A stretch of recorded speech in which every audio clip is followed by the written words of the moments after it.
நியூஸ்பிளிக்ஸ் நேயர்களுக்கு வணக்கம். அரசியல் திணை நிகழ்ச்சிக்கு வரவேற்பது நான் செல்வி. இன்று நம்மளோடு இணைந்திருக்கிறார் அரசியல் விமர்சகர் ராஜகம்பீரன். 41 பேரை காவல்துறையை ஏவி கொலை செய்தார்கள்னா அப்ப போலீஸ்காரர்கள் என்ன கூலிப்படையா? உங்க ஆட்சியில பெண்களுக்கு பாதுகாப்பே இல்லையா? பச்சை குழந்தையில இருந்து பாட்டி வரைக்கும் பாதுகாப்பு இல்லையான்னு கேட்டாரு. இப்ப பொற்கால ஆட்சியில் என்ன நடக்குது? யாரெல்லாம் கட்சி பார்ட்டி ஃபண்ட் அப்படின்னு திமுக பார்த்து பேசுறீங்க, அந்த பார்ட்டி ஃபண்டை அதிமுகவில் யாரெல்லாம் வாங்கினாங்களோ அவங்களெல்லாம் நீங்கள் கூப்பிட்டு கட்சியில் சேர்த்துட்டு அவங்க தூய சக்தி அப்படின்னு சொன்னீங்கன்னா பொதுமக்கள் பார்த்துக்கிட்டு தானே இருக்கான். கரூருடைய இந்த நெரிசல் மரணம் சார்ந்த வழக்கில் நாளைக்கு தீர்ப்பு விஜய் குற்றவாளின்னு அறிவிச்சா, அவர் சிறைக்கு திகார் சிறைக்கு அனுப்பப்பட்டா ஆட்சி கவிழ்வதற்கான வாய்ப்பு இருக்கு. தாவேகாங்கிற வண்டி எங்கே போகுதுன்னு யாருக்குமே தெரியல. இது எதை நோக்கிய அரசியல்? யாருக்கான அரசியல்? பாஜக நினைத்தால் எப்பொழுது வேண்டுமானாலும் தாவேகா கூடாரத்தை காலி செய்யும்.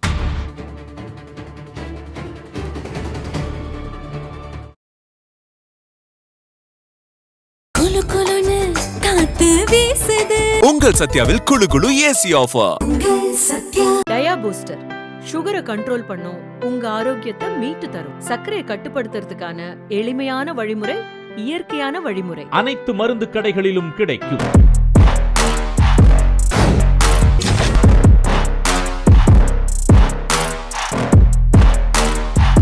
வணக்கம் சார். வணக்கம்.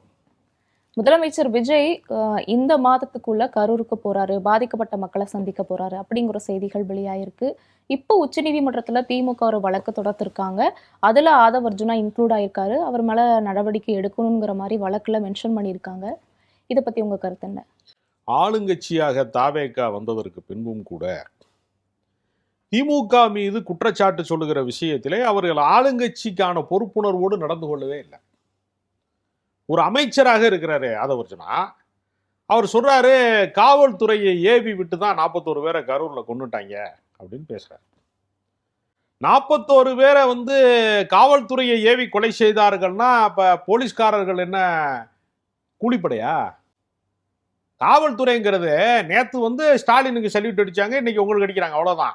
ஆளுகிற அரசுக்கு அவர்கள் பணிபுரியும். அவங்க அரசாங்க ஊழியர்கள், கட்சிக்காரர்கள். அவங்கெல்லாம் திமுக காரங்களா? அவங்க போலீஸ்காரங்க இல்ல தாவேகாரங்களா? அப்படி இல்லையில. யார் அதிகாரத்துக்கு வந்தாலும் அந்த அதிகாரத்தை பாதுகாப்பதற்கான ஒரு காவல் படை அவங்க. எப்படி நீங்க போலீஸ்காரங்க 41 பேரை கொண்டதுக்கு போலீஸ் தான் காரணம் அப்படி சொல்லலாம்? திமுக காரணம்னு சொல்றது எவ்வளவு பெரிய பொய்யோ அதை விட பெரிய மாபெரும் பொய் காவல்துறை தான் காரணங்கிறது. இப்ப திமுகவிற்கு ஒரு வாய்ப்பு கிடைச்சிருச்சு. அமைச்சர் பொறுப்பிலே இருந்து கொண்டு அரசினுடைய ஒரு அங்கமாக இருக்கக்கூடிய காவல்துறை மீது கொலைப்பழி சாட்டுவது. அது மாதிரி அவர் என்ன செய்யறாருன்னா, ஏற்கனவே நிவாரணம் அரசாங்கம் சார்பாக நிவாரணம் வழங்கப்பட்டு விட்டது 10 லட்சம் ரூபாய். அப்புறம் இவங்க தாவேகா கூப்பிட்டு இங்க நட்சத்திர விடுதியில வச்சு மாமல்லபுரத்துல அவங்க வேற நிவாரண நிதி கொடுத்துட்டாங்க. ஏறத்தாழ 20 லட்சம் வரைக்கும் கொடுத்தாங்க. மத்திய அரசாங்கம் 2 லட்சம் கொடுத்துருக்கு. இப்ப இந்த 41 உயிர் பறிபோன ஒவ்வொரு குடும்பமே 32 லட்சம் ரூபாய் வாங்கிட்டாங்க. இப்ப அந்த பாதிக்கப்பட்ட குடும்பத்துக்கு அரசு பணி கொடுக்க வேண்டும் என்று முடிவெடுக்கிறார்கள்.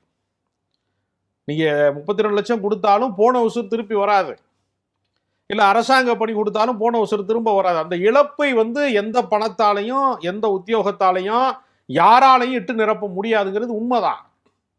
ஆனா வழக்கு விசாரணையில இருக்கிற போது, சிபிஐ விசாரணையிலே அது இருக்கிற போது நீங்க அரசு பணி கொடுத்தீங்கன்னா பாதிக்கப்பட்டவன் உண்மை சொல்வதற்கு முன் வருவானா? அது சாட்சியத்தை கலைப்பதாக மாறுமா மாறாதா? இந்த கேள்வியை தான் திமுக கேட்கிறது. ஆனா கடந்த கால திமுக அரசும் நீங்க சொன்னீங்க இழப்பீடு தொகை கொடுத்தாங்க அப்படின்னு. அதே இப்போ தாவேகா அரசாங்கம் அவங்களுக்கு ஒரு அரசாணை, அரசு வேலை கொடுக்குது. இதுல என்ன தப்பு இருக்கு? இல்ல, அதுக்கு அவங்களும் இழப்பீடு கொடுத்துட்டாங்க. நம்ம அரசு வேலை கொடுக்க கூடாதுன்னு சொல்லல. வழக்கு விசாரணையில் இருக்கும்போது கொடுக்கக்கூடாது. இப்போ நீங்கள் மாதம் சம்பளம் வாங்குது காவல்துறையில் ஒரு காவல்துறை அதிகாரி சம்பளம் வாங்குறாரு. அதுவும் நடுவில் நீங்கள் ஒரு பிரச்சனையில் கேஸில் தப்பிக்கிறதுக்கு ஒரு பணம் கொடுக்குறீங்க, அதுவும் ஒன்றா?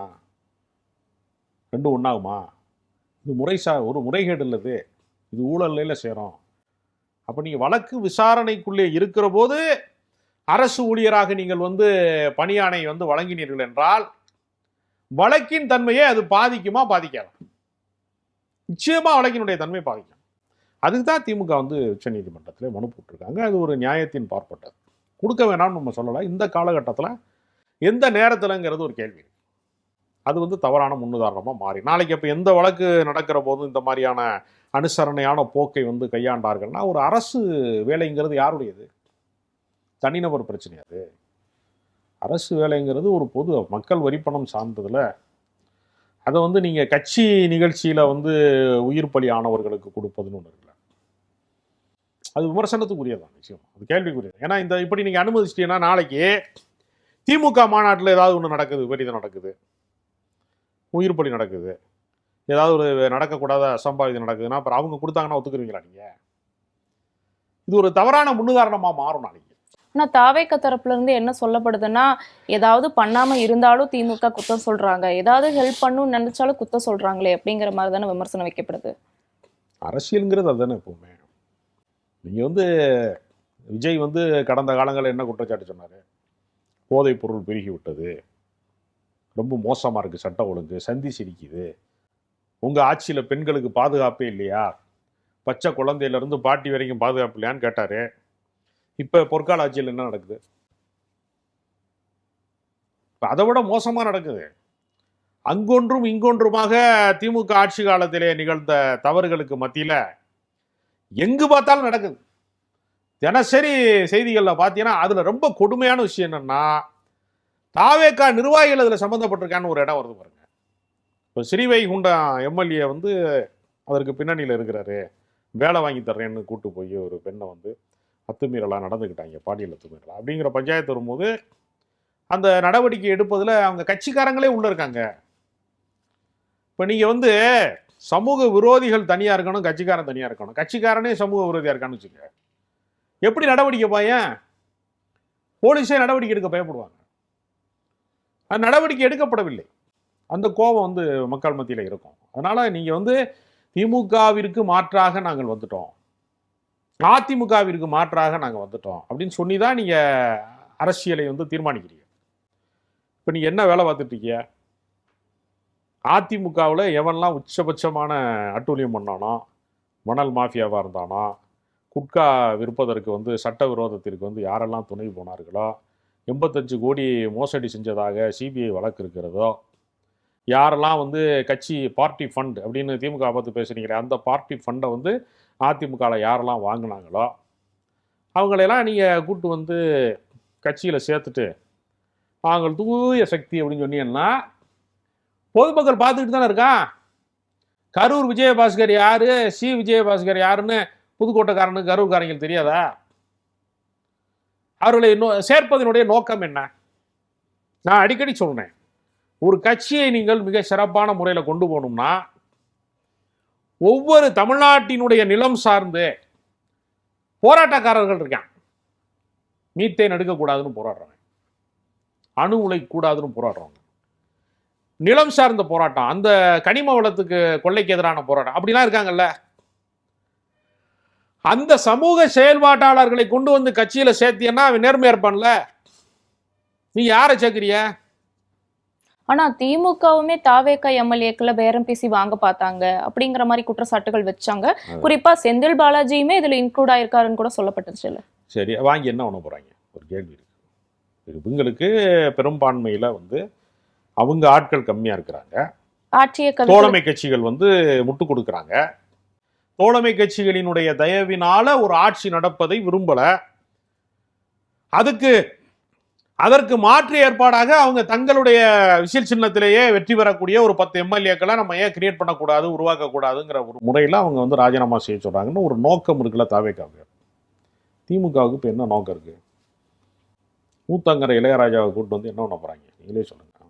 ஆட்சியை கவிழ்க்க முயற்சி பண்றாங்க. எப்படி கவிழ்ப்பாங்கன்னு கேக்குறேன். ஊத்தங்கரை எம்எல்ஏக்களோட எண்ணிக்கை குறைஞ்சிச்சுன்னா எத்தனை எம்எல்ஏ வருவாங்க? அப்போ உங்க ஆளுங்க மேல நீங்க சந்தேகப்படுறீங்களா? தாவேகா எம்எல்ஏக்கள்லாம் வந்து விலை போகக்கூடியவன் அப்படின்னு. அப்ப அதுக்கு என்ன அர்த்தம்? என் கட்சிக்காரன் கொள்கை சார்ந்தவன் கிடையாது, கட்சிக்கு விசுவாசி கிடையாது, நான் அதிமுகல இருந்து விலைக்கு வாங்குறது மாதிரி அவனும் விலை போகக்கூடியவன் தான் என்கிட்ட இருக்கான் அப்படித்தானே அர்த்தம் அதுக்கு. சரி, வாங்கி திமுக என்ன செய்வது? ஒரே ஒரு ரொம்ப சிம்பிளான கேள்வி. எவ்வளவு பேரை வாங்கி அவங்களோட எண்ணிக்கை எவ்வளவு? இப்போ கூட்டணி கட்சியெல்லாம் போன பின்னாடி திமுகவின் எண்ணிக்கை எவ்வளவு? திமுக ஆட்சி அமைப்பதற்கான எண்ணிக்கையோட இருக்கா? எத்தனை எம்எல்ஏ வாங்கி ஆட்சி அமைக்க முடியும்? ஏதாவது நடைமுறை சாத்தியம் இருக்கா? கேட்டா சபாநாயகர் மீது நம்பிக்கை இல்லா தீர்மானிச்சாரு, சபாநாயகரை மாத்திட்டா வேற சபாநாயகர் வர மாட்டாங்களா? வேற யாருமே இல்லையா? ஏதாவது ஒரு லாஜிக் இருக்கா? திமுக ஆட்சியை கவுத்த போகுதுன்னு சொல்றதுல ஏதாவது லாஜிக் இருக்கா? எப்பயாவது அப்படி கவுத்திருக்காங்களா திமுகவில்? தேர்தலில் நின்று தான் வெற்றி பெற முடியும். ஒரு தேர்தலில் தோற்றா அடுத்த தேர்தலுக்கு தான் காத்திருப்பாங்க. அதான் அரசியல்வாதி. இடைத்தேர்தல் இருக்கு, உள்ளாட்சி தேர்தல் இருக்கு, நாடாளுமன்ற தேர்தல் இருக்கு 2029, அப்புறம் சட்டமன்ற தேர்தல் இருக்கு. தேர்தல் மூலமாக தானே வெற்றி பெற முடியும். ஜெயலலிதா பல முறை தோக்கடிச்சிருக்காங்க திமுகவை, எம்ஜிஆர் தோக்கடிச்சிருக்கிறாரு. அப்பெல்லாம் திமுக என்ன செஞ்சு? ஜனநாயகத்தை நம்பி, மக்களை நம்பி அவங்க போராட்டம் செய்வாங்க, பொதுக்கூட்டம் போடுவாங்க, மாநாடு நடத்துவாங்க, மக்கள் பிரச்சனைகளை பேசுவாங்க. மக்கள் வாக்களிக்கணும்னு நினைச்சா போடுவாங்க. அப்படித்தான் அரசியல் செய்ய முடியுமே தவிர, ஊத்தங்கிற இளையராஜாங்கிறவர் யாரு? அவர் தாவேகா எம்எல்ஏ. இப்ப இதுக்கு முன்னாடி அவர் யாரு? ஏடிஎம்கேக்கார். சரி, பேரம் பேசுனாங்கன்னு சொன்னாங்கல்ல, அவர் யாரு? அவர் பாஜகக்கார். திருநாவுக்கரசுங்கிறவர் பாஜகக்கார். பாஜகக்காரன் எப்படி திமுக கழிச்சுவான்? ரொம்ப முக்கியமான விஷயம், பாஜகவில் அண்ணாமலை ஆதரவாளராக இருந்தவர் திருநாவுக்கரசு. சமீபமா அவர் தாவேகாவுக்கு ஆதரவாக பேசியிருக்காரு எல்லா இதுலையும், யூடியூப்லையும். அவருக்கு என்ன அவசியம் இருக்கு? இவங்கெல்லாம் சேர்ந்து சதித்திட்டம் சேர்ந்து ஒரு 4 பேர் சேர்ந்து இந்த ஆட்சியை கவிழ்த்திடுவாங்களா? ஆட்சியை கவிழ்த்தக்கூடிய அதிகாரம் யாருக்கு இருக்கு? கரூருடைய இந்த நெரிசல் மரணம் சார்ந்த வழக்கில் நாளைக்கு தீர்ப்பு விஜய் குற்றவாளின்னு அறிவிச்சா, அவர் திகார் சிறைக்கு அனுப்பப்பட்டா ஆட்சி கவிழ்வதற்கான வாய்ப்பு இருக்கு. தோழமை கட்சிகள் வாபஸ் பெற்றா வாய்ப்பு இருக்கு. இல்ல அப்படி பார்த்தாலும் திமுக, அதிமுக, பாஜக 3 பேரும் சேர்ந்து ஒரு நாள்ல போய் ஆளுநர்கிட்ட கடிதம் கொடுத்திருக்காங்க, தாவேக அரசு குதிரை பேரம் பண்றாங்க அப்படின்னு. அப்போ ஆட்சி கவிழ்க்கிறதுக்கு இவங்களும் சூழ்ச்சிகள் பண்றாங்க. சேர்ந்து கிடையாது, ஆனா ஒரே நாள்ல போய் கொடுத்திருக்காங்க. சோ அப்ப தாவேக ஆட்சியை கவிழ்க்கிறதுக்கு சூழ்ச்சி பண்றாங்க அப்படின்னு கூட நம்ம எடுத்துக்கலாம். எப்படி சொல்ல முடியும்? நீங்களும் நானும் தனிப்பட்ட பகைன்னு வச்சுக்கோங்க. நீங்கள் வாங்குற கடையில் போய் நான் ஒரு பொருள் வாங்குறேன், பொங்கல் கொண்டாடுறதுக்கு நானும் கரும்பு வாங்குறேன், நீங்களும் கரும்பு வாங்கினா அது கூட்டணியிலே சேரும். இது என்ன பேச்சு? பாஜக தாவேகாவுக்கு எதிராக ஒரு புகார் அளிக்குது. அதிமுக அவங்க எம்எல்ஏக்களை பறி கொடுக்குறாங்க, அவங்க புகார் அளிக்கிறாங்க. திமுக அவங்களுடைய ஆட்சி அதிகாரத்தை பறிச்சிருக்கிறாங்க, அவங்க போய் புகார் கொடுக்குறாங்க. இது அப்படிதானே புரிஞ்சுக்க முடியும்? 3 பேரும் சேர்ந்து எங்கேயே செஞ்சாங்க? இது ஒரு கற்பனையான நாடகம். அவசியம் என்ன இருக்கு? எல்லாம் வேறு வேறு கட்சி. 3 பேரும் ஒன்று சேரணும்னு ஆசைப்படுறாங்கன்னு வேணா சொல்லுங்க. தாவேக ஆசைப்படுது அப்படி வேணா சொல்லுங்க. அதுக்கு அவசியம் இல்லைல்ல. மக்கள் மன்றத்தில் முரண்பட்டவர்கள் எப்படி கூட்டணி அமைக்க முடியும்? பாஜகவுடைய கோட்பாடும் திமுகவுடைய கோட்பாடு ஒன்றா? மாநில சுயாட்சி திமுக வலியுறுத்துகிறதுனா மாநிலங்களே இருக்கக்கூடாதுன்னு சொல்றது பாஜகவுடைய நிலைப்பாடு. 2 எப்படி இது தண்டவாளத்தில் போகிற ரயிலை எப்படி நீங்கள் தரையில் ஓட்ட முடியும்? சாலையில் எப்படி ஓட்ட முடியும்? சாலையில் போகிற காரை கொண்டு தண்டவாளத்தில் ஓட்ட முடியுங்களா? கட்டமைப்பு வேற வேறையில, கருத்தியல் வேற வேறையில. இது சம்பந்தமே இல்லாத பேச்சு இதெல்லாம். இப்போ நியாயமாக கொந்தளிக்க வேண்டியவர்கள் யாருன்னா அதிமுக தான். அவங்க எம்எல்ஏக்களை அவங்க மாவட்ட செயலாளர் தான் தினசரி கூட்டு போகிறாங்க. பாஜகவிற்கு அதிமுகவை உடைப்பதற்கு 10 ஆண்டுகள் தேவைப்பட்டது. 2016 ஜெயலலிதா அவர்கள் டிசம்பர் 5ஆம் தேதி மறைந்தார்கள் என்றால் ஒரு 10 வருஷம் ஆகுது. இந்த 9.5 ஆண்டுகளில் பாஜக தான் அதிமுகவை சேதாரம் செஞ்சுக்கிட்டே இருந்துச்சு. அப்படிப்பட்ட சூழ்நிலையில அவர்களால முடியல, இவ்வளவு சேதாரம் பண்ண முடியல. அணிகளாக தான் பிரிச்சு வச்சாங்க. ஓபிஎஸ் அணி, இபிஎஸ் அணி, செங்கோட்டை அணி தான் பிரிக்க முடிஞ்சுச்சு. ஆனா கட்சியை இவ்வளவு சேதாரம் செய்ய முடியல அவங்களால. தாவேகாங்கிற கட்சி 90% அதிமுக எங்கிட்ட தான் இருக்குங்கிறான். சமீபத்தில் தாவேகாவில் இணைந்த பெங்களூர் புகழேந்தி சொல்றாரு, தாவேகா ஆஃபீஸுக்குள்ள போனால் ஏடிஎம்கே ஆஃபீஸுக்குள்ள போகணும்னு இருக்குங்கிறாரு. அப்போ எந்த அளவுக்கு ஒரு கட்சியை கபலீகரம் செய்திருக்கிறாரு. இல்லை, திமுக எம்எல்ஏக்களை கூட விலைபேசி வாங்க பார்த்தாங்கன்னு RS பாரதி ஒரு குற்றச்சாட்டு கூட வச்சிருந்தாரு. இல்லை, அதாவது எப்படியாவது அவர்களுக்கு என்னன்னா, இப்போ திமுகவில் வந்து சீட்டு கிடைக்காதவங்க, இப்போ நீங்கள் இலக்கிய அணி செயலாளராக இருந்த கலைராஜன், சீட்டு கிடைக்காதவங்க, மறுவாய்ப்பு கிடைக்காதவங்க, அவங்கெல்லாம் போயிருக்காங்க. இங்கே தாவேக்கா போகிறாங்க, பல பேர் போகிறாங்க. திமுகவே பார்த்தீங்கன்னா ஜெகத் ரட்சகன் மகன் போகிறாரு, திருச்சி சிவா மகன் போகுது அப்படி சொல்கிறாங்கல்ல. அது அதிகார மையத்துக்கு ஆசைப்படுகிறவர்கள் திமுக குடும்பத்திலே இருப்பாங்க. ஆனால் அதிகாரப்பூர்வமாக உள்ளவர்கள் யாரும் போகல, செயல்பாட்டாளர்கள் யாரும் போகல, மாவட்ட சரி, செயலாளர் யாரும் போகல. நீங்க சொல்றபடி எடுத்துக்கிட்டாலும் தாவேக்கா பண்ணக்கூடிய அந்த குதிரை பேரம் எப்போதான் நிப்பாட்டுவாங்க? அவர்களுக்கு தனிப்பெரும்பான்மை தேவைப்படுகிறது. சில் சின்னத்தில் வெற்றி பெற்ற எம்எல்ஏக்கள் வந்து தனிப்பெரும்பான்மை பெறணும். அவங்களுக்கு கம்யூனிஸ்ட் கட்சி தினசரி கேள்வி கேட்கறது பிடிக்கல. விசிகா வந்து விசிகா தலைவர் திருமாவளவன் நேற்று கூட வந்து விருதுகள் வழங்குற விழாவில் பேசுகிற போது தாவேக்கா கூட்டணி வெற்றி பெற்றதில் எனக்கு மகிழ்ச்சி இல்லைன்ட்டாரு. ஏன்னா நாங்கள் அந்த அணியிலே போட்டிக்கிடல, அதிகாரத்துக்காக போய் நாங்கள் ஒட்டிக்கிற முடியுமா அப்படிங்கிற சுய விமர்சனம் செய்கிறார் அவர்.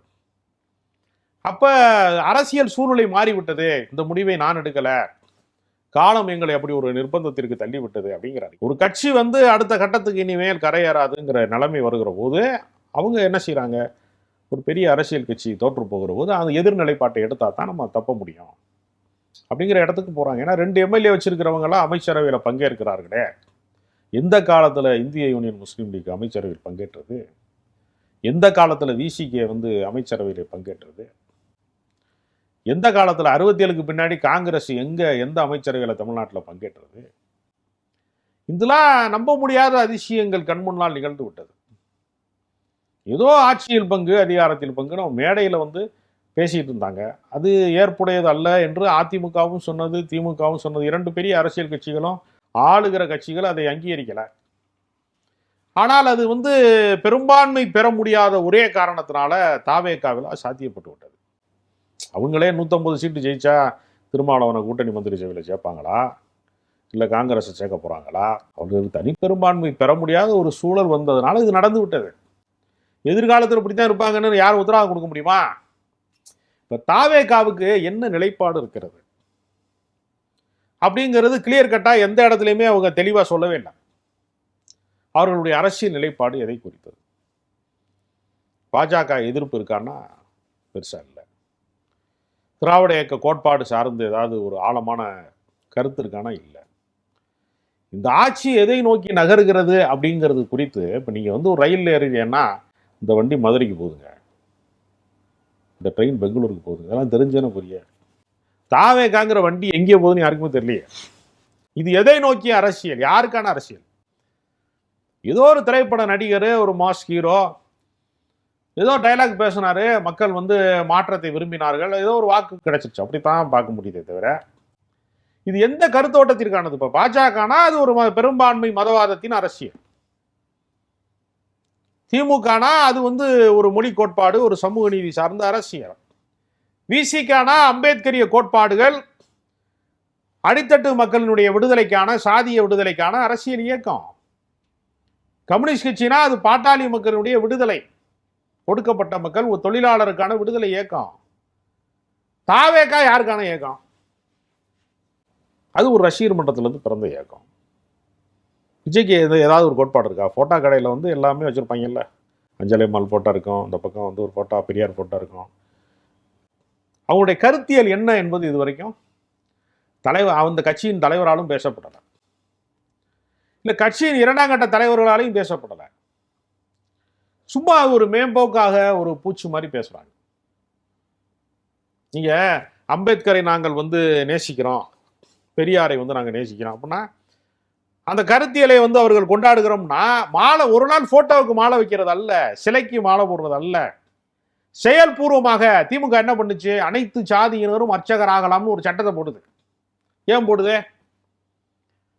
தந்தை பெரியார் அவர்களுடைய இறுதி சொற்பொழிவது தியாகராயனர்கள் நடந்த கடைசி பொதுக்கூட்டத்தில் சொல்றாரு, என் நெஞ்சிலே ஒரு முள் தைத்திருக்கிறது, அது என்ன அகற்றப்படவில்லை.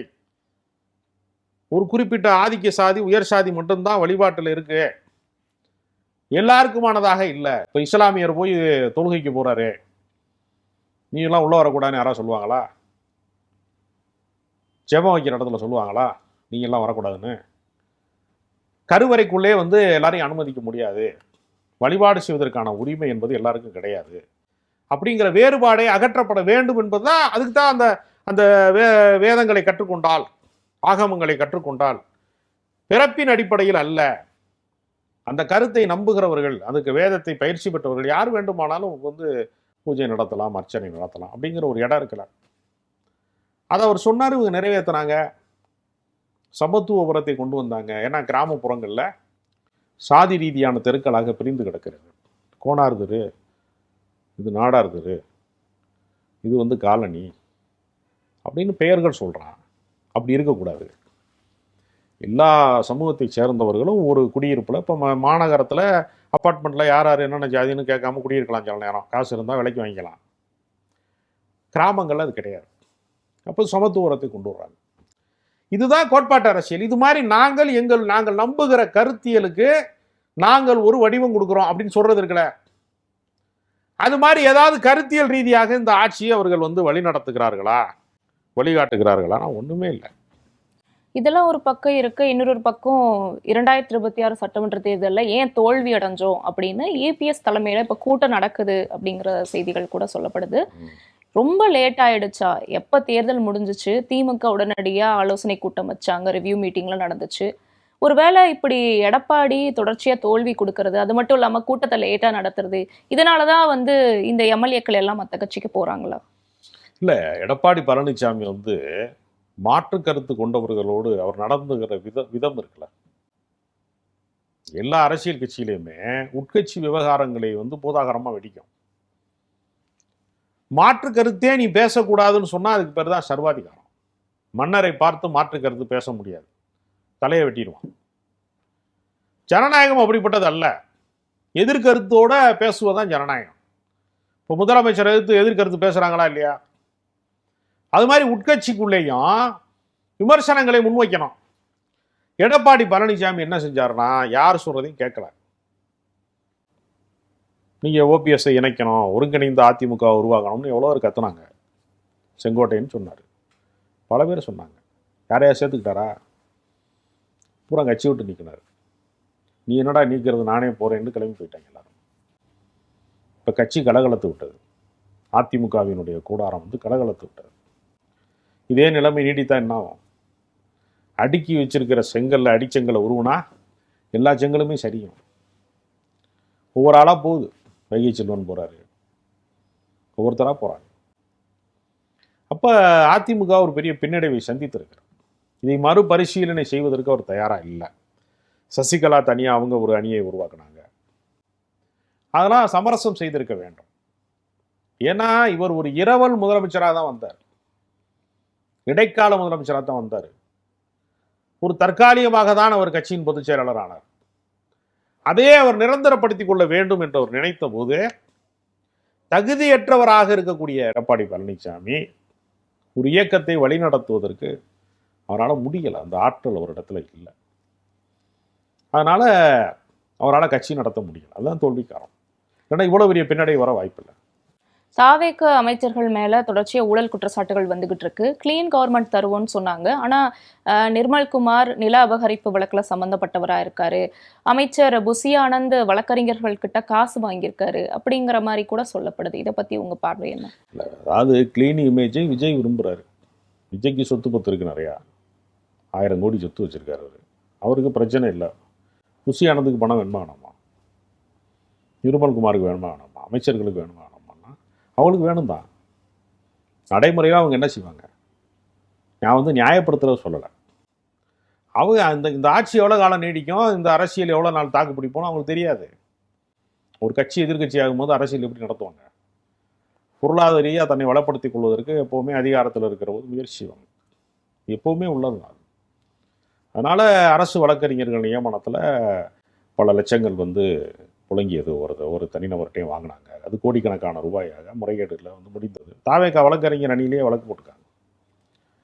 அப்போ கத்திரிக்காய் முத்துனா கடத்தலுக்கு வருங்கிற மாதிரி அந்த விஷயங்கள் வெளியில் வர ஆரம்பிச்சிருச்சு. அதனால் இப்போ உடனடியாக நடவடிக்கை எடுப்பாரா? விஜய் வந்து இந்த மாதிரி பிரச்சனை வந்துருச்சு, என் ஆட்சிக்கு களங்கத்தை விளைவித்து விட்டார்கள், அதனால் நிர்மல்குமாரை அமைச்சரவையில் வந்து நீக்கிறேன், அதிரடியாக நீக்கிறேன், புஷியானதை நீக்கிறேன் அப்படின்னு செய்வாரா? செஞ்சா தான் நீங்கள் தூக்கி சொல்லுங்க. நீங்கள் எல்லா ஊழல் செஞ்சவனையுமே போய் கூட்டுறீங்களே, வத்தலாக்கு வச்சு கூட்டிட்டு வரீங்களா? நீங்கள் என்ன நடவடிக்கை எடுக்க போறீங்க? அப்படி நடவடிக்கை எடுப்பதற்கான சாத்தியங்கள் இல்லை. ஏன்னா கன்னியாகுமரியில் வந்து கனிம வள கொள்ளைக்கு கார்ப்பரேட் கம்பெனிக்கு ஒரு வருட நீட்டிப்பு கொடுக்குறீங்க. கடந்த ஆட்சியில் அப்படி நீட்டிப்பு கொடுத்தது பாதிப்பை உண்டாக்குகிறது, சுற்றுச்சூழல் பாதிப்பை உண்டாக்குகிறதுன்னு மக்கள், கன்னியாகுமரி மக்கள் குமுறிக்கிட்டு இருக்கும்போது நீங்கள் அதுக்கு கால நீட்டிப்பு கொடுக்குறீங்களே, அப்போ முந்தைய அரசை விட நீங்கள் சிறந்தவர்கள்னு எப்படி சொல்ல முடியும்? கடந்த ஆட்சி என்ன செஞ்சுச்சோ அதைத்தான் நான் செய்ய போகிறேன் அப்படின்னா நீங்கள் எப்படி மாற்று அரசியலை நீங்கள் முன்னெடுக்க போகிறீங்க? அப்படி எதுவுமே இல்லை. அவர்கள் அரசியலை கற்றுக்கொள்கிற இடத்துல இருக்காங்க. அதிகாரத்தை எப்படி கையாள வேண்டும் என்று கற்றுக்கொள்கிற இடத்துல தான் இருக்காங்களே தவிர அவர்களுக்கு வழி நடத்தக்கூடிய ஆற்றல் வந்து அவர்கிட்ட கிடையாது. அதனால இந்த தவறுகள்லாம் நடக்க தான் செய்யும். ஆனா புஷியானந்த் தரப்புல இருந்து என்ன ஒரு விளக்கம் சொல்லப்பட்டுச்சுன்னா, எங்களோட வந்து சிலர் போட்டோ எடுத்துக்கிறாங்க, எங்க எம்எல்ஏ எங்க மினிஸ்டர்ஸ் கூட, அதை போய் வெளியே காமிச்சு வசூல்ல இறங்குறாங்க, ஊழல் பண்றாங்க, அதுக்கு நாங்க காரணமாக முடியுமா அப்படிங்கிற மாதிரி கூட கேட்கிறாரு. வேற யார் காரணம்? திமுக காரணமா? தாவேகா அமைச்சரோட போட்டோ எடுத்து காசு வசூல் பண்ணாங்கன்னா தாவேகா அமைச்சர் தானே அது அந்த முறைகேட்டுக்கு வந்து பொறுப்பு. எல்லாரோடையும் நீங்கள் ஃபோட்டோ எடுப்பீங்களா? எல்லாரையும் சந்திப்பீங்களா? அப்பாயின்மெண்ட் இல்லாமல் எல்லாரையும் சந்திக்க முடியுமா? புஷியானது அனைவரையும் சந்திக்கக்கூடியவரா? அப்படி இல்லைல்ல. இப்போ எல்லாருமே காரண காரியத்தோடு சந்திக்கிறாங்க. இந்த சந்திப்பு நிகழ்கிற போது அந்த சந்திப்பினுடைய பின்விளைவு, அதுக்கு பின்னாடி கொல்லப்புறமா ஒரு கேட்டு ஓப்பன் ஆகுது அப்படின்னா அதுக்கு நீங்கள் தான் பொறுப்பு. வேறு யார்கிட்ட கேட்குறது? நாங்கள் ஆளுங்கட்சி தான் பொறுப்பு. அதுக்கு இதுக்கு எதிர்கட்சி பொறுப்புன்னு சொல்லுவாங்களா? இல்லை போலீஸ் காரணம் சொல்லுவாங்களா? கரூர் மாதிரி யார் காரணம் சொல்லுவாங்க? அவர்கள் தான் பொறுப்பேற்கணும். தாவேக அரசு ஆட்சிக்கு வந்ததுமே அனிதா ராதாகிருஷ்ணனை கைது பண்ணியிருக்காங்க. ஒரு பத்திரிகையாளர் கூட கைதானாரு. ஜென்சி மீட்டிங் அரேஞ்ச் பண்ணக்கூடிய சரண் கூட கைதானாரு. ஒரு யூடியூபர் கூட கைதானாரு. இப்படி தொடர்ச்சியா தாவேகாவை விமர்சனம் பண்ணாலே கைதுங்கிற இடத்துக்கு அவங்க வந்து நிக்கிறாங்க. இதை பத்தி உங்க பார்வை என்ன?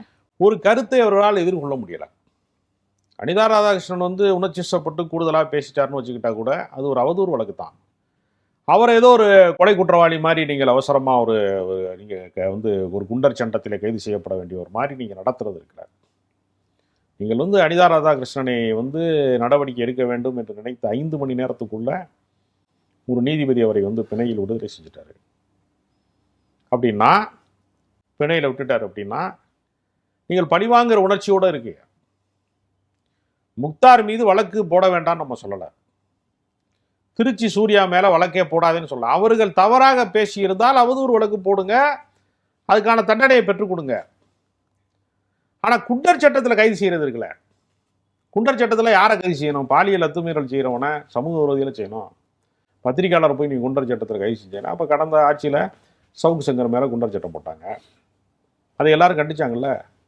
இப்போ இந்த ஆட்சியில் நீங்கள் முக்தார் மேலே போடுறீங்க. அப்போ திமுகவை விட நாங்கள் எதில் சிறந்தவர்கள்? தாவேகா. திமுக வேணான்னு ஓட்டு போட்டிருக்கான். அவங்க செய்கிறத நீங்கள் திரும்ப செய்கிறீங்க. அவங்க கனிம கொள்ளைக்கு வந்து அனுமதி தந்தால் நீங்களும் தர்றீங்க, அவங்க குண்டர் சட்டம் போட்டால் நீங்களும் குண்டர் சட்டம் போடுறீங்க. அப்படின்னா தாவேகாவுக்கு என்ன தனித்தன்மை இருக்கிறது? ஒன்றுமே கிடையாது. அதனால் இதெல்லாம் இந்த அரசினுடைய வீழ்ச்சியாக தான் பார்க்கப்படும். விவசாயிகளோட பயிர்க்கடனை முழுசா ரத்துபடி பண்ணாதனால இப்போ ஒரு விவசாயி மன உளைச்சல்ல உயிரிழந்திருக்காரு அப்படிங்கிற செய்திகள் கூட தெரிய வருது. அப்புறம் கோவை சிறுமி பாலியல் வன்கொடுமை வந்து சீக்கிரம் குற்றவாளிக்கு தண்டனை வாங்கி தருவோம் அப்படிங்கிற உறுதிமொழி கூட தாவேக அரசு கொடுத்திருந்தாங்க. இப்படி தொடர்ந்து மக்கள் பிரச்சனைகள்ல தாவேக அரசு கோட்டை விடுறாங்கன்னு சமூக வலைதளங்கள்ல சொல்லப்படுது. அதுதான் உண்மையும் கூட. இப்போ நீங்கள் இறால் பண்ணையில் அம்மோனியா கசிவு நிகழ்ந்து ஒரு 19 உயிர்கள் பறிபோகுது. முதலமைச்சர் நேரில் போய் பார்த்தாரா? கரூருக்கு போகணுங்கிறீங்க. கரூர் பக்கமா திருவள்ளூர் பக்கமா? திருவள்ளூர் சென்னைக்கு மிக அருகில் இருக்கு. சென்னைக்கு மிக அருகில் இருக்கிற திருவள்ளூருக்கு போகாத முதலமைச்சர் கரூருக்கு போக வேண்டிய அவசியம் இருக்கு. இப்போ எல்லாமே அரசியல் நோக்கம். ஏன்னா திருவள்ளூர் தொகுதியில் இடைத்தேர்தல் கிடையாது, கரூரில் இடைத்தேர்தல் வருது.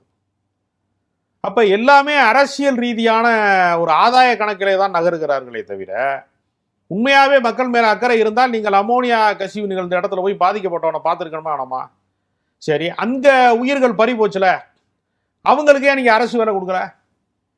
கரூர் நெரிசலில் இறந்தவர்கள் குடும்பத்துக்கு அரசு வேலை கொடுப்போம்னு சொல்லக்கூடிய இந்த அரசு ஏன் அமோனியா கசிவில் உயிரிழந்தவர்களுக்கு வந்து நீங்கள் அதை செய்யலை? இல்ல உங்கள வடமாநில பெண்களை அதாங்க. அப்ப அவங்களுக்கு நோக்கம் என்னன்னா அரசியல் நோக்கம்தான். இடைத்தேர்தல் வருவது ஒரு காரணம். அப்ப வட மாநிலத்தவர்கள் உயிர் நீப்பதுங்கிறது நமக்கு ஏற்புடையதா? தொழிலாளரா வந்து ஒருத்தன் இந்த நிலத்தை நம்பி, தமிழ்நாட்டை நம்பி பிழைப்பதற்காக ஒருத்தன் வர்றான். அப்ப எந்த உயிரும் பறிபோக கூடாதுல. சுற்றுச்சூழல் பாதுகாக்கப்படணும்ல. அப்ப உங்களுக்கு என்ன அக்கறை இருக்கிறது? பாதிக்கப்பட்டவர்களே நான் பார்க்க மாட்டேன்னா அது என்ன அக்கறை இருக்கிறது? ஏன் அந்த முறைகேடான அனுமதி வழங்கப்பட்டுச்சு? கடந்த ஆட்சியில் இருந்துச்சுன்னா இந்த ஆட்சியில் ஏன் அது நீடிக்குது? இன்னும் பல கேள்வி இருக்குது. அமைச்சர்கள் மேல தொடர்ச்சியா சர்ச்சை வழக்குகள்ல இப்போ மாட்டிக்கிட்டு இருக்காங்க. இப்போ நிதியமைச்சர் கூட அவரோட மனைவி வீட்டுக்குள்ள புகுந்து அவங்களை அடிச்ச மாதிரியான வீடியோக்கள் கூட சர்க்குலேட் ஆச்சு. அது இப்போ பெரிய சர்ச்சையாச்சு. அதுக்கு முன்னாடி அமைச்சர் சரத்குமார் பொதுவெளியில போதைப் பொருள் பயன்படுத்தினாரு அப்படிங்கிற சர்ச்சை கூட எழுந்துச்சு. தொடர்ச்சி ஏன் தாவேக அமைச்சர்கள் சர்ச்சையில மாட்டுறாங்க? தகுதியற்றவர்கள், பண்பாடு இல்லாதவர்கள், அரசியல் அனுபவம் இல்லாதவர்கள், பொது வாழ்க்கைக்கு பொருத்தமற்றவர்கள், போறேன் வரணுங்கிற சீட்டு கொடுத்து வைக்க. அப்புறம் அவனுடைய கடந்த கால ஆக்டிவிட்டீஸ் எல்லாம் வரத்தானே செய்யும். சரக்கு அடித்தான், ஆளை போய் அடித்தான் அப்படிங்கிறதெல்லாம் பிரச்சனையை வரத்தானே செய்யும். அப்போ நீங்கள் வந்து ஒரு அரசியல் கட்சியில் நீங்கள் முதன்மையாக யாரை இரண்டாம் கட்ட தலைவர்களாக நிலைநிறுத்துகிறீர்களோ அவர்கள் வந்து பண்பாளர்களாக இருக்க வேண்டும், தொண்டுள்ளம் கொண்டவர்களாக இருக்கணும், மக்கள் விரோதிகளாக இருக்கக்கூடாது, சமூக விரோதிகளாக இருக்கக்கூடாதுங்கிறதெல்லாம் அதெல்லாம் நீங்கள் பார்க்கல. அப்போ அந்த தண்டனையை நீங்கள் அனுபவிச்சுன்னா ஆகணும். குற்றவாளி வெளியில தான் பரவாயில்ல, உங்கள் கட்சிக்காரனே அக்யூஸ்டாக இருக்கான், நடவடிக்கை எடுக்க வேண்டிய இடத்துல இருக்க வேண்டிய அமைச்சரே குற்ற பின்னணி கொண்டவராக இருக்காரு, ரவுடிசம் பண்ணவராக இருக்காரு, போதைப் பொருளை பயன்படுத்தினாரு அப்படின்னு குற்றச்சாட்டு வந்துச்சுன்னா இந்த அரசுக்கு கெட்ட பேர் வராமல் என்ன செய்யும்? அப்போ நீங்கள் தேர்வு செய்யப்பட்ட ஆட்கள் என்ன தரத்திலே தேர்வு செய்தீர்கள்? ரசிகர் மன்றத்திலேருந்து வரக்கூடியவன்கிட்ட அந்த என்ன தனி மனித ஒழுக்கம் இருக்கும், என்ன கேரக்டர் இருக்கும், என்ன கல்வி இருக்கும், என்ன பின்புலம் இருக்கும் அவனுக்கு? அப்போ பொது வாழ்க்கையை வந்து அவர்கள் நாசப்படுத்துகிறார்கள்னா நீங்கள் தகுதியற்றவர்களை முன்னிலைப்படுத்திருக்கீங்க. அவங்க தராதரம் வெளிப்படுகிறது. இப்போ சரியான நபர்களை தேர்வு செய்யவில்லை என்பதற்கான பிரச்சனை தான். குதிரை பேரம் பத்தி திமுக, அதிமுக, பாஜக ஆளுநர் கிட்ட கடிதம் கொடுத்திருக்காங்க. ஒருவேளை ஆளுநர் நடவடிக்கை எடுத்தாரு அப்படின்னா தாவேக ஆட்சி கவிழ்றதுக்கு கூட வாய்ப்பு இருக்கு. இல்லை, தாவேக ஆட்சி வந்து பாஜக அரசு வந்து மத்திய அரசு வந்து பார்த்து கொண்டே இருக்கிறது. அவங்களுடைய நடவடிக்கை என்ன? இந்த பட்டம் எவ்வளோ உயரத்திலே பறந்தாலும் அதனுடைய அவர்கள் விரலிலே தான் அந்த பட்டத்தின் நூல் இருக்கு. மத்திய அரசாங்கம் வந்து தொடர்ச்சியாக கண்காணித்து கொண்டே இருக்கு. ஒருவேளை கரூர் வழக்கு சம்பவம் மாதிரியான விஷயத்துக்கு தீர்ப்பு வருகிறது, மத்திய அரசாங்கம் கொண்டு வருகிற திட்டங்களை ஏற்க மறுக்கிறார்களா? கடந்த திமுக ஆட்சி போல எதிர்நிலைப்பாட்டிலே உறுதியாக இருக்கிறார்களா, இல்ல சரணடைகிறார்களான்னு ஒரு கேள்வி இருக்கு. அப்போ தொடர்ச்சியாக வந்து குற்றப்பின்னணி கொண்டவர்கள் இந்த மாதிரி ஒவ்வொரு வழக்குகளாக வருகிற போது பாஜகவை பொறுத்தவரையில் இது மாதிரி வழக்குகள் கிடைப்பது என்பது அவர்களுக்கு ரொம்ப கொண்டாட்டமான விஷயம். ஒருத்தர் போதைப் பொருள் பயன்படுத்தினாரு, முறைகேடு நடந்துச்சுன்னு சொல்றதெல்லாம் அவங்களுக்கு மிக வசதியானது. ஏன்னா அவங்க ஒரே நாளில் அமலாக்கத்துறையை ஏவி, வருமான வரித்துறையை ஏவி ஒரு அரசை முடக்குவது எப்படி என்பதை பல மாநிலங்களில் செஞ்சுருக்காங்க ஏற்கனவே. அரவிந்த் கெஜ்ரிவால் வந்து மதுபானத்திலே வந்து முறைகேடு செய்து விட்டார் அப்படின்னு அவரை சிறையில் கொண்டு வச்சு அவருடைய பொலிட்டிக்கல் இமேஜை காலி பண்ணி தோல்வி அடைய வச்சாங்க. கோர்ட்டில் என்ன சொல்லுச்சு? ஒரு குற்றமற்றவர்னு சொல்லிடுச்சு. அப்போ கோர்ட்டு குற்றமற்றவர்னு சொன்னாலும் குற்றச்சாட்டுகளின் வழியாகவே ஒருத்தருடைய பொலிட்டிக்கலை வந்து காலி செய்ய முடியும், அரசியலை வந்து இல்லாமல் செய்ய முடியும், அந்த பிம்பத்தை நொறுக்க முடியுங்கிறத பாஜக பல மாநிலங்களில் செய்திருக்கிறது. அதனால பாஜக நினைத்தால் எப்பொழுது வேண்டுமானாலும் தாவேகாவை கூடாரத்தை காலி செய்யும். ரொம்ப நன்றி சார். நாங்கள் கேட்ட கேள்விகளுக்கு அழகா பொறுமையாக பதில் சொன்னீங்க.